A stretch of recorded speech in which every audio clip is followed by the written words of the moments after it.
All right, what's up, guys? So I'm back. It's about 4 a.m. I'm turning myself around for an overnight shift the night, 2 nights from now. So it's cool. But I just finished doing some setups. I wanted to show you. This is my old S.O.S.C. This thing is like well past its prime. I think I reviewed this when I got it, customskateboards.com. It was like a blank deck company out of, I think, California. It served me reasonably well, but it's been past its expiration date for a while. So what I did is I took the setup that used to be on that deck and I put it on this one. I forget where I got this one from. I think I got this one off of eBay or something. I don't remember. But it's also an 8.5-inch deck. So a couple things that are different from when I first set that other one up. I already experimented with this on the other board, but I'm not using risers anymore. Aren't you proud of me? After being an old school skate dog for so long and always using at least some skinny risers, I've now gone to mounting directly to the deck to hopefully get a little bit more pop and better angles for manuals. So I'm still kind of trying to find my manual spot on these trucks.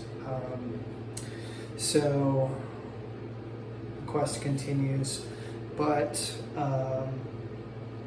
these wheels were 56 millimeter. They're probably down to 54 or 55 now. Oh, wow, that one's a little bit locked up. They need to be cleaned pretty badly. Yeah, I think I've had a little bit of axle slip in these trucks too.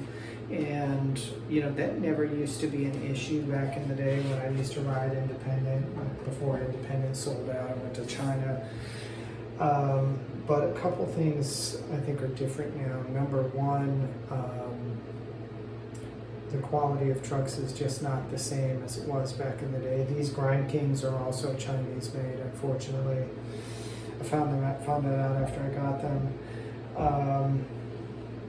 But also the way the wheels are now, they're these low profile wheels and the axle tips and nuts stick out, and when you land primo or your board lands sideways, it can knock your axles around.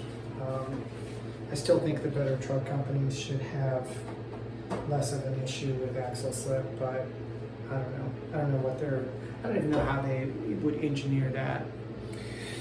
So I'm also planning to, I keep reading about slappy trucks, which again, they're made in China too. I think Thunder's the only one still made here. Maybe Ventures, but I've tried Thunders and I don't like them. And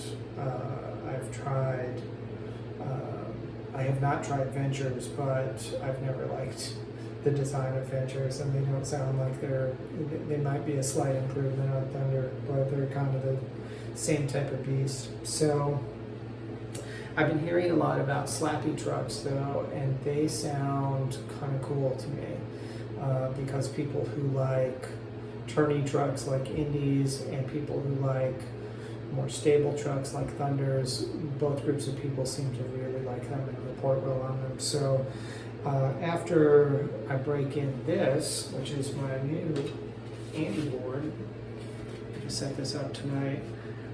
This has Grind King spark trucks on it. So they're the same as the other Grind Kings, except they make sparks when you grind. And after I've ridden these for a couple weeks and kind of gotten used to this board, so I'm not introducing too many variables, I may get some slappies and throw on here and see if they're considerably different or not. I don't know. Or I may save those for my next setup, especially if I decide to get this deck again. I did my grip tape kind of Andy style, just kind of tearing it and throwing it on there. And can see there's a little spot here where the ripper tried to rip his way out and kind of made a mess. So we've got him subdued under there now, but it'll be interesting to see what happens with that. And next time I think I'm just going to go a straight piece of grip tape. Anyway, oh, and the wheels. I got these wheels from S.O.S.C Chemical Company. They are 53 millimeter A formula side cuts. I really like the side cut shape for wheels generally. And I have Bones Super 6 Swiss bearings in here, which are the same ones that are in my old setup, except they need to be cleaned desperately. So I'm giving those a try again. The wheels are, they've got these like really unmanly pink butterflies on them, but they were like 20 bucks, and I've never tried this brand before. So I opted for the butterfly wheels. I'm just sticking them on the inside where they'll hopefully get rubbed off soon from grinds. But yeah, I'm hoping this will be a good setup for manualing, nose manualing, not getting wheel bite. I do have some rails that I'm going to put on here. I can't remember which brand I bought, but I know these days most people mount rails with just wood screws screwed into the wood, and people did that back in the day too, but I got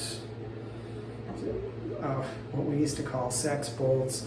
They're actually, the brand is, they used to be made by Powell. They're called rat nuts, and they have a nut that goes through the body, and then you put the screw through the rail, and it's like a machine screw that screws into the nut and secures your rails to the board. And they're fairly unbreakable, and they tend to stay pretty tight. You might have to tighten them up on occasion, but you don't have to worry about getting caught on the end of a board slide somewhere and your rail ripping off and then having to drill or screw more holes in your deck.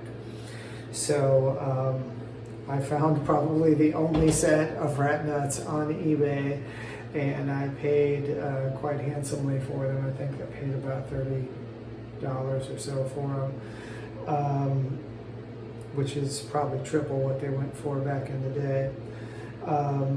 But they can be reused on multiple boards. So hopefully, and there were a few extras in there, so hopefully that will turn out to be cool. But tomorrow I'm hoping to get the rails on here. Really like this deck, it's beautiful. I got some stickers on here, just some random stuff I threw on. Got the Bones Big Balls, which is, I guess, kind of goes with the Super 6 because they use bigger balls. I got a Go Skate sticker, something from S.O.S.C Chemical, A formula, and the Push Project. You guys saw my shirt from the Push Project in another video. Pray until something happens, and pray before you go skate too. I do that religiously, pardon the pun, because pads will only protect you so much. These are nice looking trucks. I really do like Grind King's design and style. I love the way they do their logo on here. I'm trying to turn it so you can see it. It's in a weird, there it is. It's almost like it's got kind of a matte finish to the rest of the truck, and then that area where the logo is kind of brushed to a slight polish, like a rough polish. And I got some hardware that will tell me which end is the front of my board. I'm hoping with this set of trucks to get them adjusted where, I don't know how people do it. When I was younger and boards had a nose and a tail, I would always have my back trucks tighter than the front trucks because I liked the way they turned that way.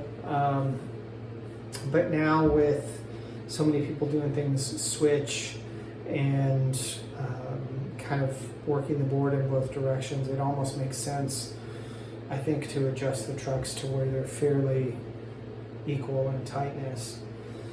So I'm going to have to get used to that a little bit and work on ironing that out. But yep, there we go. Oh, let me give you a shot of the end of the truck here. It's got the Disruptor logo on there. That's the model. And these Spark trucks have flints on the base plate for nose slides, on the hanger for grinding, and they're supposed to make some crazy sparks. I've seen videos where people will put like lighter fluid around the edge of a pool, and then they just do these Smiths and stuff and 50/50s and just leave a trail of flame. So I might have to try that once I find a good grind spot somewhere. But anyway, those are my new setups, and I'm really stoked on it. This thing's getting retired to the... I was going to just throw this in the junk pile, but my local skate shop collects old boards to give to people who can't afford them, you know, or people that are learning and don't want to spend the money on a full-on board. So I'm going to do that. Thanks for checking in, guys. I will dig you later. I'm going to get some shut-eye. The night is almost gone, and I have more stuff to do tomorrow, so later.